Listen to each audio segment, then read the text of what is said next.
J'en viens maintenant à la description de ce que nous sommes amenés à réaliser en médiumnité. Donc, qu'est-ce qu'un médium? Comment ça fonctionne? Quelles sont les différentes médiumnités permettant d'entrer en contact avec les esprits? Michel Pantin, dont je vous parlais tout à l'heure, aujourd'hui décédé malheureusement, a été en fait un très grand médium qui s'est avéré très rapidement dans les premières semaines où il a exercé, alors qu'il n'en avait aucune idée auparavant. Médium par Ouija, par écriture automatique et par incorporation. Ce qui m'amène à décrire différents types de phénomènes. Il y a les médiumnités de type intuitif, puis de type automatique et de transe. Les médiumnités intuitives sont celles qui font intervenir une sorte de relation télépathique avec les esprits, la plus connue étant la clairvoyance, ou la voyance, tout simplement dit. La clairvoyance permet en fait aux clairvoyants de capter intuitivement, télépathiquement, la pensée d'un esprit qui souhaite se manifester.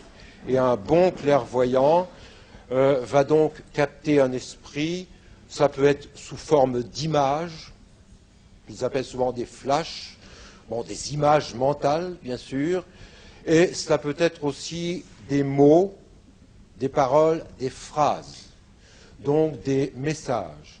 Un esprit peut donc envoyer une pensée à un clairvoyant et le clairvoyant va capter des mots, des phrases et quelque chose qui éventuellement peut être construit avec l'identité de l'esprit qui aura quelque chose de précis à dire. Et d'ailleurs, en tout phénomène spirit, normalement, les esprits ont quelque chose de précis et d'intéressant à dire. Et dans le cas contraire, cela signifiera qu'il n'y a pas eu réellement la présence d'un esprit, parce que l'on peut avoir affaire à un pseudo-médium qui va confondre son propre imaginaire avec la réalité d'un esprit qui se manifeste. Autre catégorie donc de médiumnité, les médiumnités par automatisme, que l'on connaît assez bien, la plus connue étant l'écriture automatique, qui permet à un esprit de se manifester au travers de la main du médium, et c'est en fait la main du médium qui est entrancée. Le médium ne contrôle plus sa main, et le stylo part tout seul, et à toute vitesse, en général, dans une écriture, après, qui est difficile à déchiffrer. On appelle ça donc un automatisme de la main, et un esprit pourra de cette façon produire un message qui, une fois recopié correctement, pourra faire une page ou deux, et apporter sa signature. Là encore, comme en tout phénomène, la qualité du message sera fonction de la qualité du médium. Si l'esprit est parvenu à passer correctement, il aura pu apporter une ou plusieurs informations ou développer un sujet. Et c'est ainsi d'ailleurs qu'au XIXe siècle, toutes les informations récupérées par Allan Kardec l'ont été grâce à des médiums à écriture automatique. Petite précision, l'écriture automatique commence souvent chez un médium en exercice par l'écriture semi-automatique. C'est-à-dire que ce n'est pas là la main qui part toute seule, c'est le médium qui perçoit un message, un peu comme en clairvoyance, et qui écrit ce qu'il perçoit, ce qu'il entend, entre guillemets, ce qu'il entend mentalement. Alors dans les automatismes, nous avons aussi la technique de la planchette Ouija, technique connue depuis le XIXe siècle, et même avant d'ailleurs. Je crois que, en fait, c'était déjà une technique employée dans l'Antiquité grecque ou romaine. Et donc, cette technique remise au point dans les temps modernes permet aussi de communiquer de façon assez frappante. Alors, c'est un petit peu ce que je vous expliquais au début, les lettres de l'alphabet, et puis avec un objet, eh bien, le médium pose la main ou le doigt sur l'objet qui se dirige vers les lettres.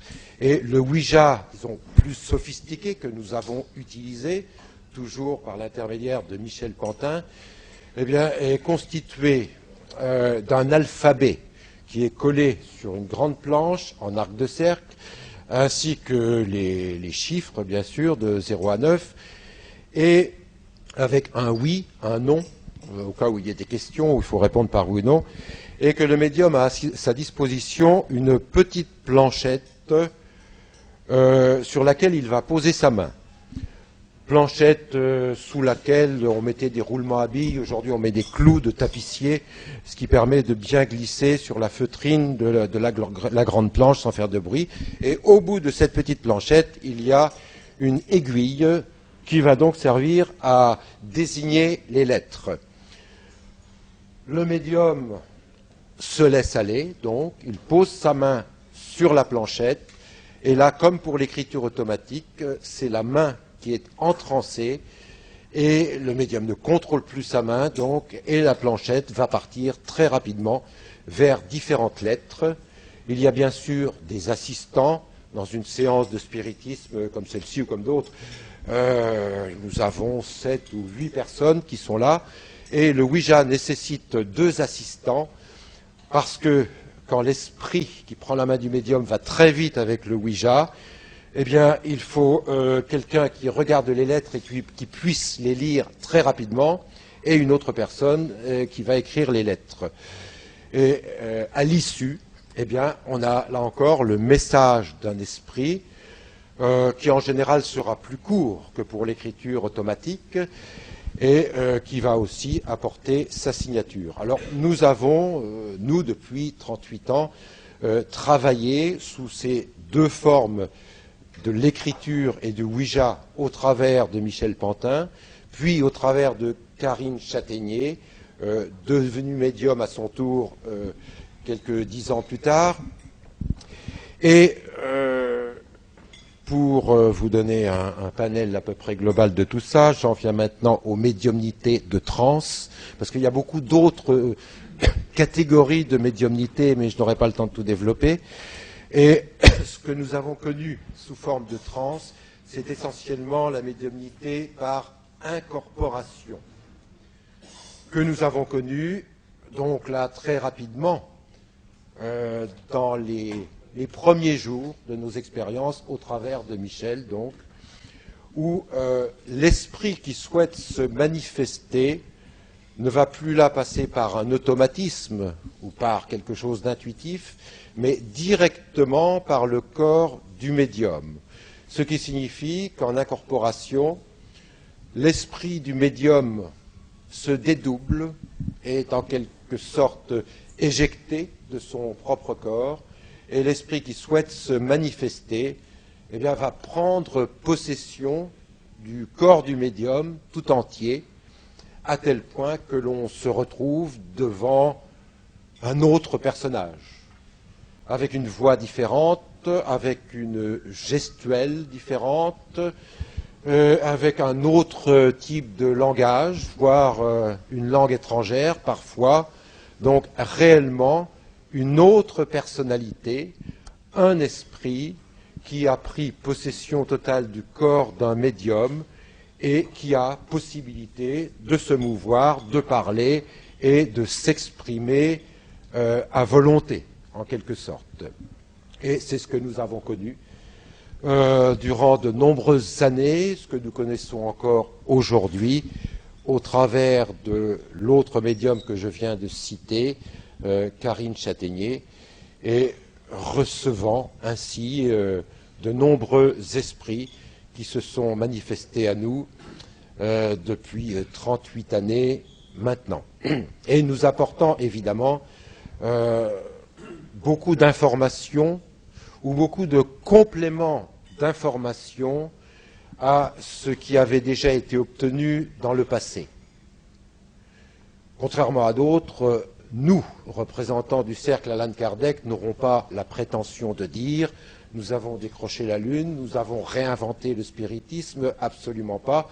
Nous en assurons plutôt une continuité dans la mesure où nous nous référons, bien entendu, à nos précurseurs, Alan Kardec, qui fut le premier et dont la littérature est essentielle, puis Gabriel Delanne, Léon Denis, Gustave Gelée, au moins pour les Français.